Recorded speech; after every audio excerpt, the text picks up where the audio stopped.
Hey guys, welcome back. I feel like it's been forever since I've made a video. I miss you guys. Well, welcome back, folks. I hope everyone's enjoying their summers. We've finally been getting some nice weather up here in Massachusetts. Sorry the videos are coming out so slow. This heat's killing me. Between clamming and chasing my kids around, I'm struggling to get these videos done. I have no energy. But I promise, guys, these videos will never stop. My next big video is coming up in a couple weeks, but I got some nice things for you guys to snack on in the meantime. Today's special of the day is a Rhode Island mobster who, although not a made man, still had a lot of juice on the streets. Shout out to Ian Heslop, I think I'm saying his name right. He was asking for a Rhode Island mobster. I guess I've been neglecting the Ocean State for my Boston guys lately. Well, here's a Rhode Island legend, Gerard the Frenchman Quimette. Along with his brother John, they ran a notorious gang in Rhode Island that for a time before his final incarceration began to make the Don Raymond Patriarca a little bit uncomfortable. The Quimette faction, as it was known, were responsible for the usual rackets of bookmaking and loan sharking, but some of their specialties were hijacking and large armored heists.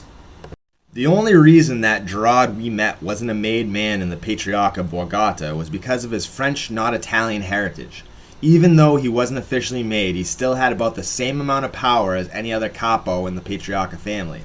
He and his brother ran their own independent crew and were expected to kick up a percentage to the Don Raymond just like everyone else. Besides paying tribute to Raymond, Gerard Quimette was free to run his crew how he pleased.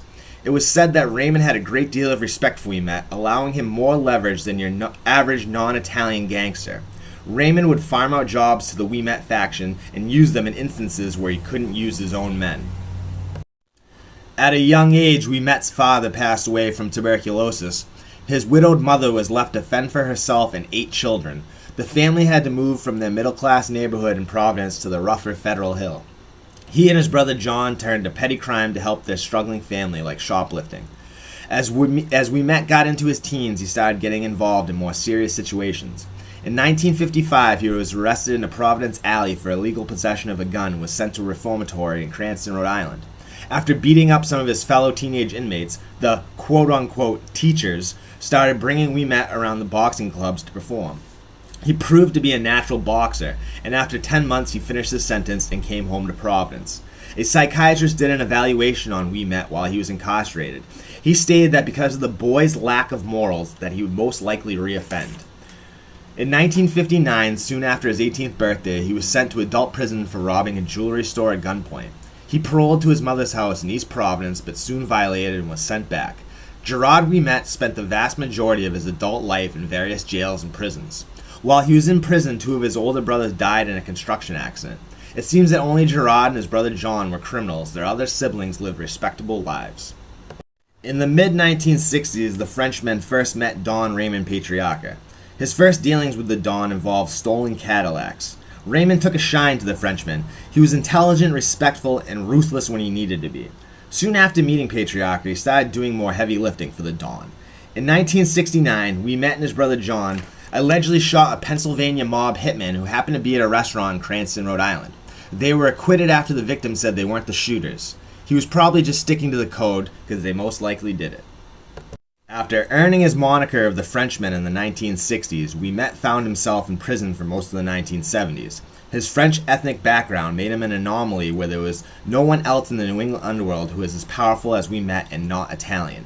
A law enforcement official called Quimette the Prince of Federal Hill. He basically said Quimette was number 2 behind only Raymond.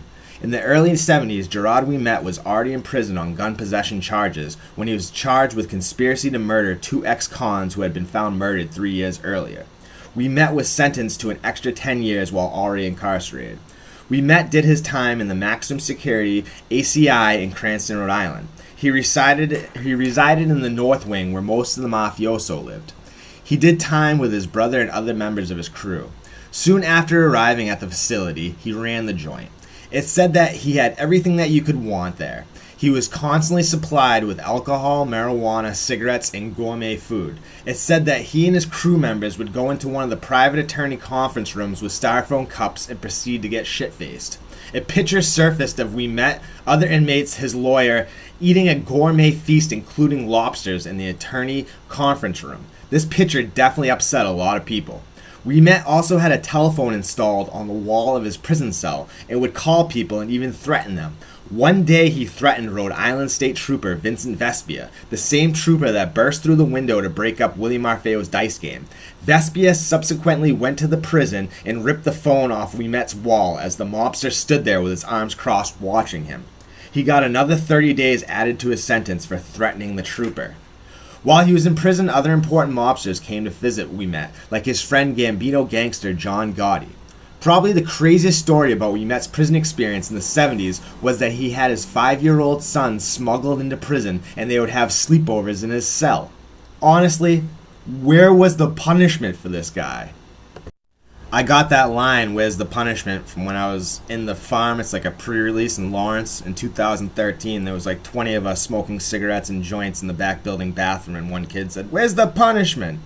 Anyways, when Quimette was released in 1977, apparently Raymond was beginning to become wary of the power and influence that Quimette was cultivating.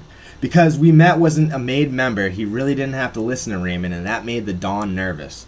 This also coincided with the notorious Bonded Vault heist. In 1975, the Hudson Services, aka the Bonded Vault, was robbed for an estimated $30 million, which back then was an astronomical amount.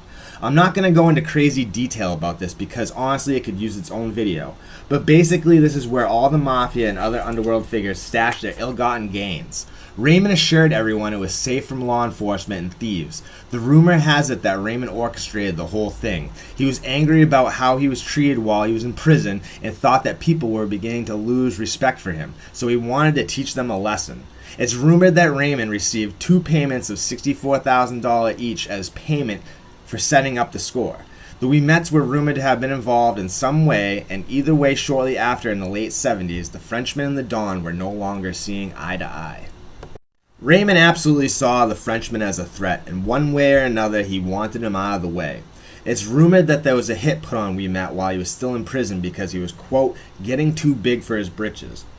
Quimette was acquitted for 2 murders, one in Rhode Island and one in Southeast Mass. Authorities say he was involved in up to 8 gangland-style murders, but he was never convicted. In 1981, Quimette was charged again with murder, this time of a man named John Barbieri, but was again acquitted. But only a year after this, Quimette was arrested for assaulting another mobster in a cafe in Providence. When the police arrived, Quimette dropped a revolver. He was arrested and sent back to prison, this time federal, and for 18 years. In 1994, Quimette was paroled for the weapons charge and moved to Massachusetts city of Fall River. You know! Quimette was under 24-hour surveillance. Wherever he went, he was tailed. But unfortunately for the Frenchmen, this mattered little. Within 5 months, he was rearrested for extorting Rhode Island business owners. Quimette extorted $125,000 from a Cranston restaurant owner and another $5,000 from a car dealer in Rhode Island.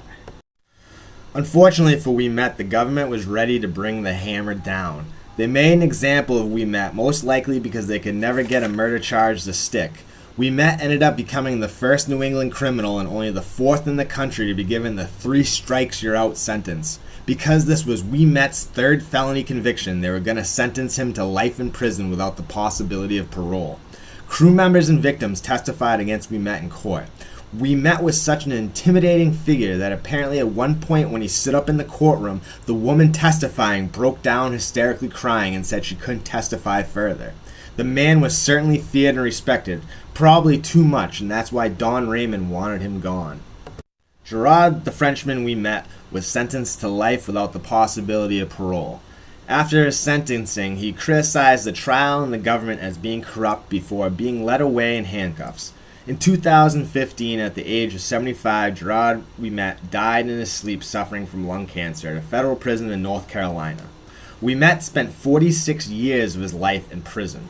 He had over 10 criminal convictions in his lifetime, one for punching an FBI agent in the mouth.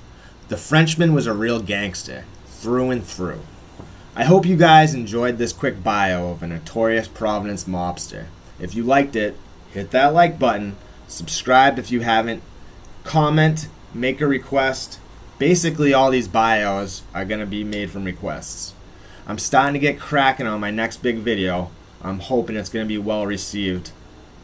Enjoy the summer, boys and girls. Have a great day. Take care of yourselves. Make good choices. And I'll talk to you guys soon.